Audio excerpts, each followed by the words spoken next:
Oi pessoal, eu me chamo Luísa Rodrigues, eu sou psicóloga clínica, atuo através da terapia cognitivo comportamental e hoje eu tô aqui para te explicar o porquê que você não é o que você pensa.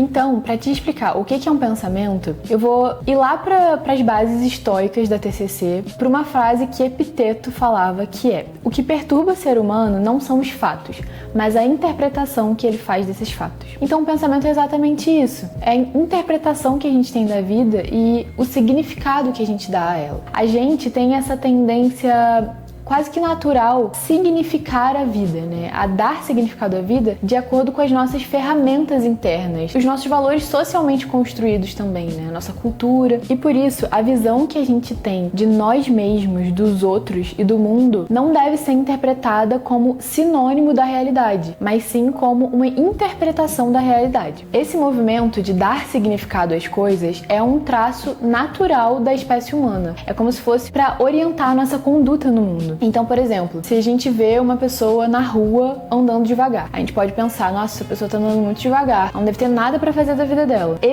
Ela tá andando devagar, então ela não deve ter nada pra fazer da vida dela, então ela não deve ter nada pra fazer, essa é a nossa interpretação do porquê que ela tá andando devagar. E muitas vezes, isso pode não ser verdade. Às vezes essa pessoa trabalhou o dia inteiro e ela tá nos únicos 10 minutos de descanso que ela tem ali, falando assim: eu vou dar uma relaxada aqui e vou andar devagar. Por isso que nem sempre os nossos pensamentos condizem com a realidade. Por isso, a forma como a gente interpreta a vida, as situações, as pessoas, ela diz respeito muito aos nossos valores internos e aos significados que a gente constrói dentro da gente. Por isso que quando a gente atribui significado a outra pessoa, ou de repente até julga outra pessoa, isso tem muito mais a ver com a gente, porque tem a ver com a forma como a gente interpreta a vida, né? E não como é a realidade em si. A TCC, ela é orientada por aquilo que a gente chama de modelo cognitivo. Então, as interpretações que a gente tem das situações e não as situações em si, elas vão aparecer através dos nossos pensamentos automáticos. E aí, esses pensamentos automáticos, eles geram uma emoção e também geram um comportamento.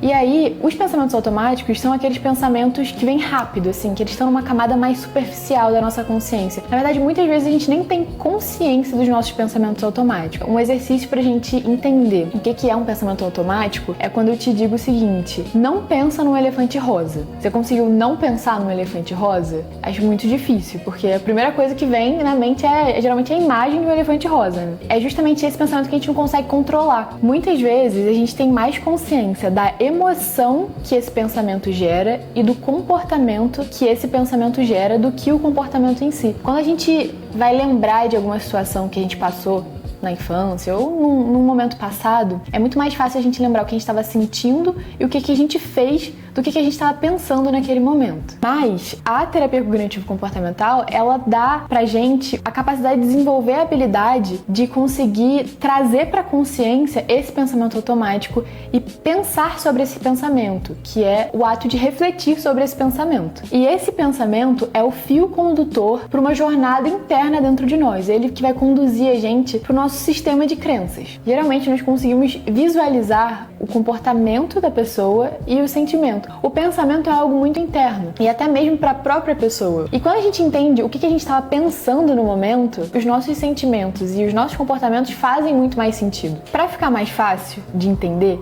eu trouxe um exemplo. Vamos supor que existe uma pessoa chamada Ana e a Ana marcou de sair com uma amiga para almoçar e passar a tarde no shopping fazendo compras. E aí, no dia de ir, a amiga da Ana desmarca, fala que não vai dar mais pra ir. O pensamento automático da Ana é: ela não quer me ver. Esse pensamento gera uma emoção, que é tristeza. Essa emoção gera um comportamento, que é ela chorar e se isolar. Esse é um exemplo fictício, mas na vida real, a gente geralmente não consegue lembrar do que passou da nossa cabeça. A gente só lembra que a gente ficou triste, que a gente chorou. Dentro da terapia, a gente aprende a identificar os nossos pensamentos automáticos, através de se questionar o que a gente estava pensando no momento que a gente estava triste, o que a gente estava pensando no momento que a gente estava chorando. E a partir daí a gente consegue puxar esse pensamento automático. Mas existe algo muito único. Cada pessoa interpreta a vida de formas diferentes. Outra pessoa pode passar por essa mesma situação e não ter esse pensamento automático, ter outra interpretação da situação. E é por isso que os nossos pensamentos, eles não são verdades absolutas. Eles são, na verdade, interpretações que a gente faz da vida. E elas dizem respeito aos nossos valores internos, aos